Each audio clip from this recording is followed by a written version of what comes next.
আলাইকুম। আপনারা কেমন আছেন? আশা করছি ভালো আছেন। এই যে দেখেন, আজকে অনেক দিন পর আপনাদের সাথে একটা ব্লগ আরম্ভ করলাম। তো আজকে দেখতে পাচ্ছেন আমি রেডি। তো আজকে আমাদের পরিবারকে নিয়ে একটু বাহিরে যাব। কোথায় ঘুরতে যাব দেখতে থাকেন, আমার ব্লগের পাশে থাকেন। তো আমি আবার আসছি আপনাদের সাথে একটু পরে।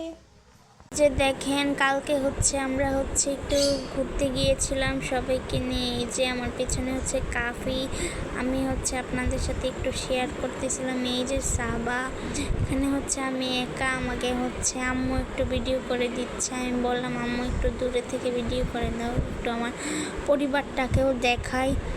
তো এখানে হাঁস, একটা রাইটার, এই হাঁসটার মধ্যে মানুষ খালি বসে একটু আরাম নেয়, তাই একটু ভিডিও করে নিলাম। এখানে আমি আর সাবা ট্রেনে উঠেছি। আমরা মেলায় গেলে সবসময় ট্রেনে উঠি, এই বিখ্যাত ট্রেনে উঠেছি আমি আর সাবা।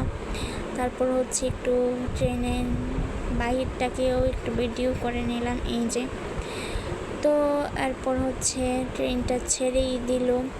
তো আমরা চলে যাচ্ছি যশোরের উদ্দেশ্যে মেলা থেকে।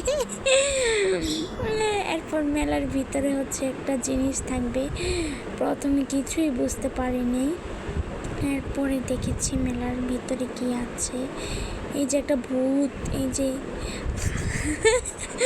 খালি অন্ধকার আর একটা ভূত ছিল, এটাই বেশি ট্রেনে ওঠার ইন্টারেস্টিং ব্যাপার পার্টটা ছিল এখানেই। তো আমরা ট্রেনে দুইবার ঘুরান দিয়েছে, দুইবারই।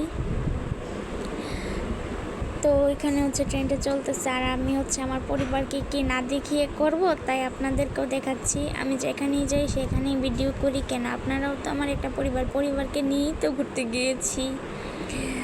তো এখানে আরেকবার ঘোরাচ্ছে, তো এটাকেই একটু ভিডিও করলাম আবার আপনাদের সাথে। এই যে দেখেন, এখানে ভূতটা, এই যে ভূতের সময় আমার ক্যামেরাটা একটু লড়ে গিয়েছিল। তারপরে একটু পাহাড়ে উঠে আপনাদেরকে সবটা একটু দেখাচ্ছিলাম এখানে কি কি আছে।